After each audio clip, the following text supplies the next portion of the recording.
आज हम डिस्कस करेंगे relationship between cell function and cell structure के बारे में। यानी सेल का जो स्ट्रक्चर होता है उसके और जो सेल का फंक्शन होता है उसके दरमियान क्या रिलेशनशिप पाया जाता है, इसके बारे में हम आज की वीडियो में डिस्कस करेंगे। तो हम जानते हैं कि सेल क्या है। Cell basic unit of life है। यानी जो लिविंग ऑर्गेनिजम्स होते हैं, जैसे हम अपनी बात करें तो हमारी बॉडी के अंदर मिलियंस ट्रिलियंस ऑफ सेल्स मौजूद होते हैं। इसी तरह से कुछ छोटे छोटे ऑर्गेनिजम्स होते हैं, जैसे बैक्टीरिया है, तो उनकी बॉडी जो है वो सिंगल सेल्ड होती है, यानी उनकी पूरी की पूरी बॉडी एक ही सेल से मिलकर बनी होती है। तो इसीलिए हम कहते हैं कि सेल क्या है, बेसिक यूनिट ऑफ लाइफ है।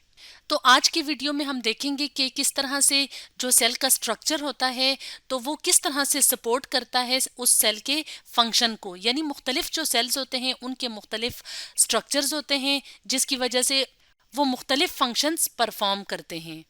तो इस बात से हमें ये बात भी पता चलती है कि अगर हम फॉर एग्जांपल अपनी बॉडी की बात करें तो हमारी बॉडी में मिलियंस ट्रिलियंस ऑफ सेल्स हैं।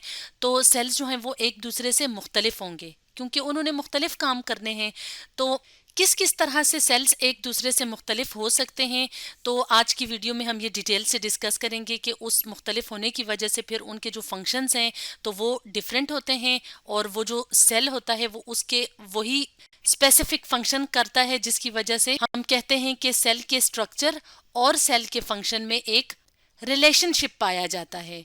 तो सेल्स जो होते हैं वो एक दूसरे से डिफरेंट होते हैं साइज और शेप के लिहाज से। इसके अलावा surface area to volume ratio के लिहाज से।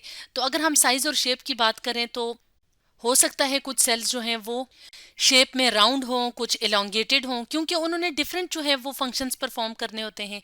इसी तरह से surface area to volume ratio की बात करें तो कुछ सेल्स के जो सरफेस एरिया होगा वो बड़ा होगा, और कुछ जो सेल्स होंगे उनका सरफेस एरिया स्मॉल होगा। इसी तरह से प्रेजेंस और एब्सेंस ऑफ ऑर्गेनल्स। ऑर्गेनल्स हम जानते हैं कि सेल के अंदर ये जो छोटे छोटे आपको पार्ट्स नज़र आ रहे हैं तो ये सेल के लिए मुख्तलिफ काम करते हैं। इनको कहा जाता है ऑर्गेनल्स। जैसे न्यूक्लियस है, माइटोकॉन्ड्रिया है, गोल्जी बॉडीज़ हैं, ये सब क्या हैं, ऑर्गेनल्स।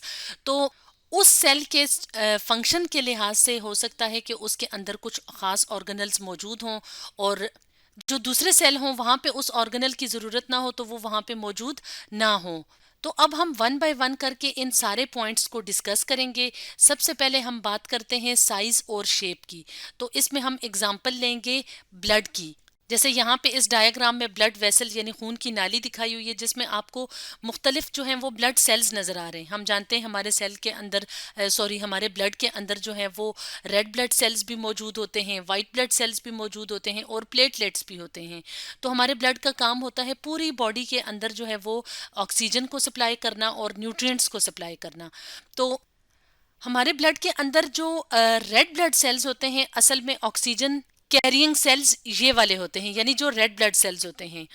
अब अगर आप इनकी शेप देखें, इनका साइज देखें, तो वो दूसरे ब्लड सेल से, यानी सारे ब्लड जो ब्लड के सेल्स हैं वो एक दूसरे से मुख्तलिफ हैं, क्योंकि सब ने अपने अपने फंक्शंस, अपने अपने काम करने होते हैं। तो क्योंकि रेड ब्लड सेल्स का काम होता है ऑक्सीजन को कैरी करना, तो इसकी शेप आप देख रहे हैं कि क्या है, राउंड है। तो अब ये जो राउंड शेप है ये किस तरह से जो है वो खास फंक्शन, यानी जो ऑक्सीजन कैरिंग फंक्शन होता है ब्लड का, तो उसको परफॉर्म करती है। तो इसकी जो राउंड शेप होती है उसके ऊपर ख़ास किस्म की जो प्रोटीन, जिसे हम हीमोग्लोबिन प्रोटीन कहते हैं, वो इस शेप के ऊपर सही तरीके से फिट आ सकती है। तो असल में जो हीमोग्लोबिन प्रोटीन है उसके साथ आके ऑक्सीजन के जो मॉलिक्यूल्स होते हैं वो अटैच होते हैं, और फिर जब अटैच हो जाते हैं तो उसके बाद ब्लड जो है वो पूरी बॉडी के अंदर इस ऑक्सीजन को सप्लाई करता है। तो हम एक और डायग्राम की मदद से हीमोग्लोबिन का मॉलिक्यूल भी देख लेते हैं। जैसे यहाँ पे आप अपने सामने इस तस्वीर में एक रेड ब्लड सेल देख रहे हैं, तो इसके ऊपर ये जो ग्लोबुलर प्रोटीन है, ग्लोबुलर शेप की, इसको कहा जाता है हीमोग्लोबिन। तो हीमोग्लोबिन के साथ आके ऑक्सीजन का मॉलिक्यूल जो है वो अटैच होता है, और क्योंकि ज़्यादा सारे रेड ब्लड सेल्स होते हैं हमारे ब्लड के अंदर, तो फिर ऑक्सीजन के मॉलिक्यूल्स जो हैं वो रेड ब्लड सेल के अंदर ये जो ख़ास प्रोटीन होती है इसके साथ आके अटैच होते जाते हैं, और ब्लड जो है वो फिर पूरी बॉडी को ऑक्सीजन सप्लाई करता है। इस तरह से हमें ये पता चला कि जो सेल का साइज़ और शेप है वो उसके फंक्शन को क्या कर रहा है, सपोर्ट कर रहा है। एक और एग्जांपल भी देख लेते हैं। तो वो एग्जाम्पल किसकी है? वो एग्जाम्पल है नर्व सेल्स की। यानी नर्व सेल्स जो हैं वो शेप में लॉन्ग होते हैं। अब नर्व सेल्स की बात की जाए तो नर्व सेल्स क्या हैं? नर्व सेल्स हमारी जो नर्वस सिस्टम होता है उसके बेसिक यूनिट होते हैं। यानी हमारा नर्वस सिस्टम जिसे हम आसाबी निज़ाम कहते हैं, जिसमें हमारा ब्रेन, स्पाइनल कॉर्ड और उसके अलावा जो है वो नर्व्स शामिल होती हैं जो पूरी बॉडी के अंदर फैली होती हैं। यानी ब्रेन और स्पाइनल कॉर्ड में भी नर्व्स हैं, इसके अलावा नर्व्स जो हैं वो पूरी बॉडी के अंदर फैली होती हैं और इन नर्व्स का काम होता है मैसेज को ब्रेन से लेके ऑर्गन्स तक लेके जाना। और जो मुख्तलिफ ऑर्गन्स होते हैं जैसे हाथ है, आंखें हैं, हमारे मसल्स हैं, तो वहाँ से मैसेजेस को लेके ब्रेन तक जाना। तो ये मैसेजेस जो हैं वो नर्व इम्पल्स यानी एक इलेक्ट्रिक सिग्नल की फॉर्म में होते हैं। तो अब ये जो नर्व इम्पल्स होती है इनको कैरी करने वाले जो सेल्स होते हैं वो हमारे नर्वस सिस्टम के नर्व सेल्स होते हैं। तो इसका मतलब है कि इन सेल्स का काम होता है ट्रांसमिशन करना, यानी नर्व इम्पल्स को एक जगह से दूसरी जगह तक लेके जाना। इसलिए इनकी जो ये वाली इलोंगेटेड शेप होती है ये इसके फंक्शन को सपोर्ट करती है। तो इस तरह से हमने एक और एग्जांपल देखी जिसमें हमने ये देखा कि सेल की शेप किस तरह से उसके फंक्शन को सपोर्ट कर रही है। अब हम एक और एग्जांपल देखेंगे जो कि हम प्लांट की बॉडी से लेंगे। तो प्लांट की बॉडी में जो जाइलम टिश्यू होता है तो उसका काम होता है वाटर को ट्रांसपोर्ट करना। तो टिश्यू जो है वो सेल से मिलके बना होता है। तो जो जाइलम के सेल्स होते हैं उनकी भी जो शेप होती है वो इलोंगेटेड होती है, यानी लंबे लंबे से सेल्स होते हैं। जैसे यहाँ पे इस पार्ट से जाइलम को जो है जाइलम का के सेल्स को दिखाया हुआ है बड़ा करके। तो ये क्या है? ये एलोंगेटेड से सेल्स हैं, लंबे लंबे सेल्स हैं, ताकि ये क्या कर सकें? आसानी से वाटर को कंडक्ट कर सकें। तो हम जानते हैं कि जाइलम जो है वो पूरी जो प्लांट बॉडी होती है उसके अंदर मौजूद होता है और इसका काम होता है वाटर को ट्रांसपोर्ट करना। तो पानी जो है वो जड़ों के ज़रिए से यहाँ तक आता है। तो जाइलम के सेल्स जो एलोंगेटेड सेल्स होते हैं वो क्या करते हैं? आसानी से वाटर को कंडक्ट कर सकते हैं। तो इस तरह से हमने देखा कि किस तरह से सेल की जो शेप होती है वो उसके फंक्शन को सपोर्ट कर रही है। अब हम दूसरे पॉइंट को डिस्कस करेंगे। वो पॉइंट क्या है? वो है surface area to volume ratio. यानी जो कुछ सेल्स आपस में जो मुख्तलिफ हो सकते हैं वो surface area to volume ratio के लिहाज से भी हो सकते हैं। तो इसके लिए हम एग्जांपल देखते हैं प्लांट्स की। तो हम जानते हैं कि प्लांट्स की जो रूट्स होती हैं तो उनका काम होता है वाटर को एब्जॉर्ब करना।